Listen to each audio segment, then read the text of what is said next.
Alright guys, welcome back to another Roddy's Reviews. I'm doing my first Raw recap.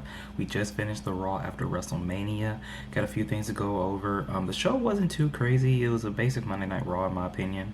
I don't think there was anything that jumped out at me too crazy. So we started the show off with Obafemi. He literally walked out there and said the ruler has arrived. Just massive aura. Big crowd chants. And it's like, bro, this guy's a star. This guy is going to be huge. And WWE needs to keep the foot on the gas right now. They're doing great with them. It reminded me of the Roman segment after he beat The Undertaker at WrestleMania, where he came out and said, "This is my yard now," and he got booed out of the building. It kind of reminded me of that a little bit.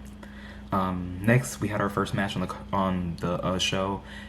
Rhea and Io Sky fought the Kabuki Warriors, Asuka and Kairi. Decent match, not bad. Rhea and Io won. And I think this was like Rhea's going away match for her going to SmackDown. Later in the show, I'm just going to go over it now. Later in the show, Rhea and Io kind of hugged it out and said, "It's going to be okay. We're going to be fine. You take care of things over here. I'm going to be a good champion over on SmackDown." So I think that's where they're headed. And then after that, she passed by Liv, and Liv said something, but I couldn't hear what she said because the crowd was so loud. Liv said something to Rhea, and Rhea turned around, looked at her, and she said, "I'll be seeing you," or something like that.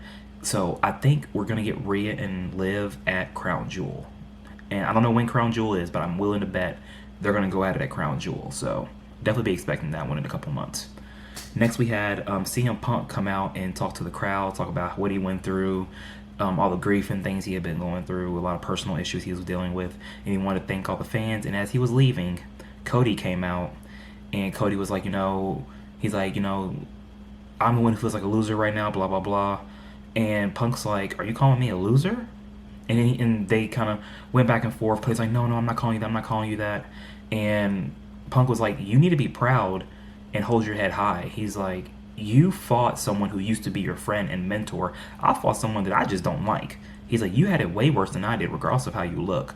Because Cody had an awful black eye. That shit was bad. And he was like, "Don't worry about it." He's like, "Keep being the champion that you're being." And Punk was like staring at the title, at the WWE title, and he was like, "Because you never know when a championship shot is gonna fall out the sky into your hands." So I think they're definitely teasing Cody versus Punk very, very soon.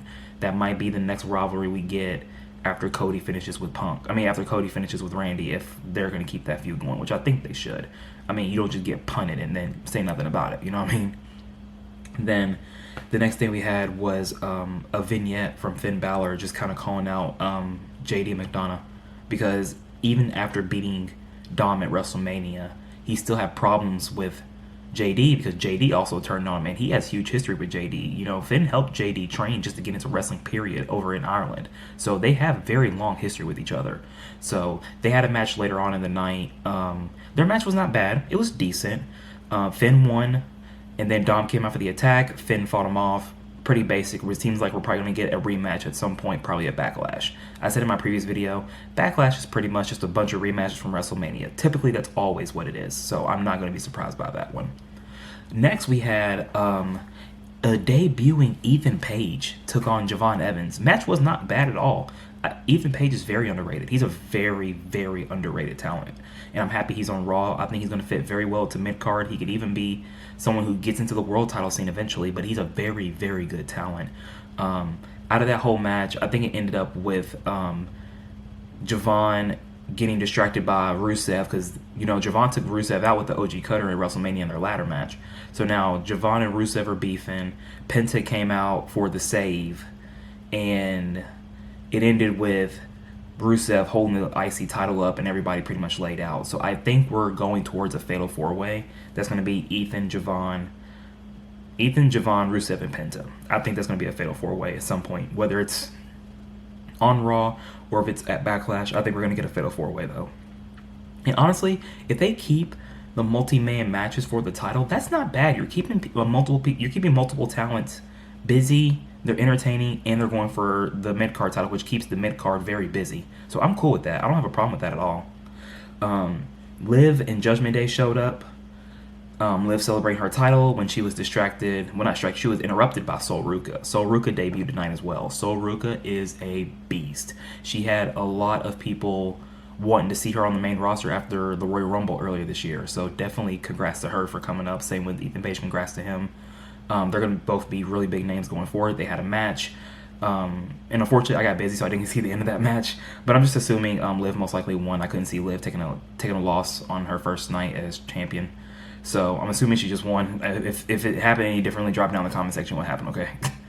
But definitely good for them. I said in my previous videos that I'm ready to see the Judgment Day go, because I am. I'm sick of it. I think it's very overplayed at this point. I think it's very stupid. I think we just need to cut it completely and go a different route as far as the group goes. I think it's just getting old at this point.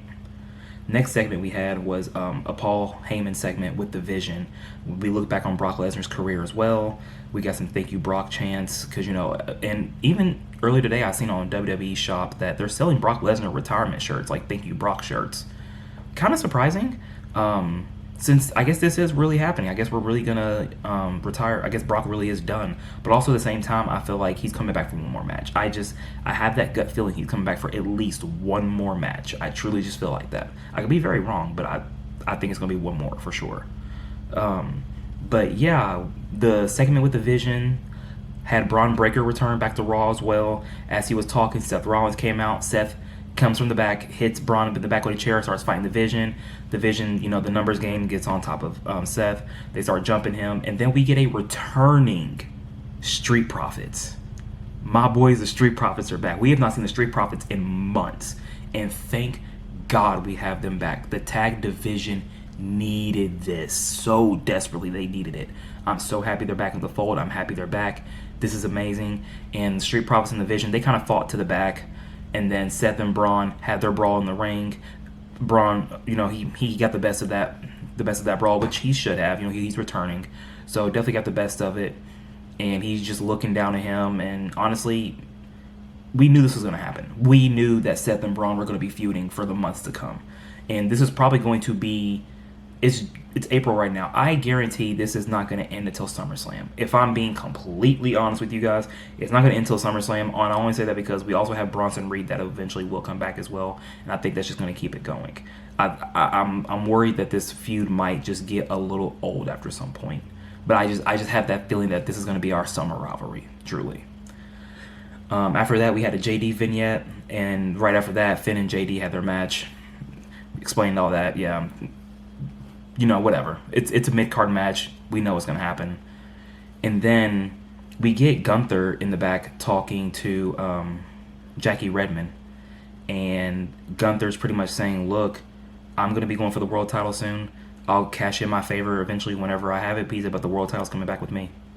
So I think we're going to get Roman and Gunther at some point. That could be the SummerSlam match, honestly. If I'm being honest with you, that could be the SummerSlam match. We'll see what happens. But then we have our big segment of the night. We have Roman coming out as world champ for the first time, and as he's walking through the hallways and he goes into Gorilla, he's about to walk out the curtains. The Usos are there just to dap him up, say congrats. And as he was walking through, he stopped, he turned. He's like, you know what? Come with me. Come on, let's go. And they're like, yo, let's go. And we had a feeling of the original bloodline coming out there, just soaking it all up. And as they got in the ring, Roman's like, you know, I miss this. I miss doing business with you guys. I miss having your love, your trust, your admiration. He's like, I miss having all this. I want to get back to what we were. And Jimmy was like, you know, let me speak for my brother. We miss that too. He's like, let's get back to where we was. No matter what happens, everybody knows that we're on top. And as they put the ones up, Jacob Fatu came out. And after he came out, he went in the ring. He was looking at Roman. Roman was like, you know, I can only assume you're out here for one of two things. He's like, are you out here to acknowledge me? And Jacob was like, hell no, I'm not. And then Roman was like, okay, if that's the case, the only other reason you're out here is because you want this title. And he's like, Jacob said, I don't want that title. I need that title. So I think we're definitely going to get Roman versus Jacob at Backlash, because Jacob pretty much laid it out. He's like, at Backlash, he's like, I want the smoke. I want to fight. I want the tribal chief. He said, I don't want to be tribal chief. I want everything the tribal chief has. He's like, I want the private planes. I want to put my kids to better colleges. I want a bigger house, more cars. All these things that you get to have, I want to have those things. So it's definitely some jealousy for sure, some type of envy that's building up in Jacob that's going towards Roman. So I definitely think we're gonna get Roman versus Jacob at Backlash. We didn't confirm it. Roman was like, he's like, I'm not saying yes, I'm not saying no. He said, I want you to think about this because can you really deal with the weight that comes with this title if you beat me? And then after that, he was like, can you really deal with the fact that if you don't beat me, you're gonna have to acknowledge me? He's like, can you deal with that? He's like, I'm gonna give you a week to think about it, and we can meet back here on Monday Night Raw. He's like, but I want you to take a week to think about it. I'm not saying yes, I'm not saying no. So I think we are definitely going to get Roman versus Jacob, and this is going to build into another bloodline, like not a trilogy, but another bloodline story going forward. I like to see Jacob I'd like to see Jacob align with the Usos and Roman. I think that'd be interesting. I don't want to see them fight solo in the MFTs. I don't want to see that. I do not want to see that again. I truly hope they don't do that. Just keep that far away from me. Far away from me. I don't want to see that. But overall, that was Raw after Mania. I give this show probably like a 7 out of 10. It was entertaining for some parts.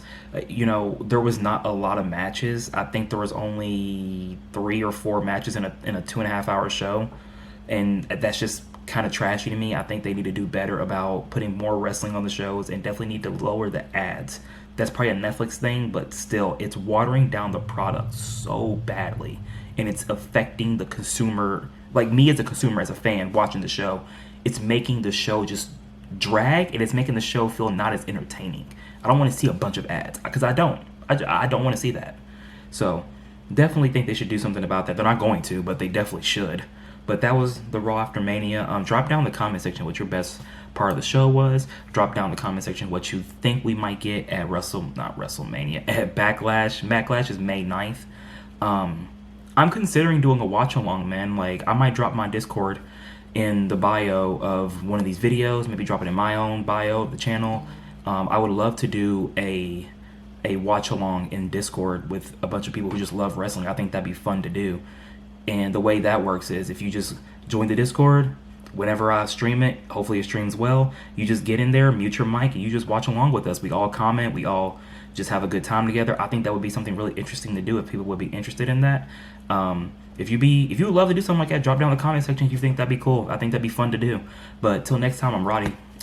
Deuces. Appreciate you guys watching. Thank you so much for the support.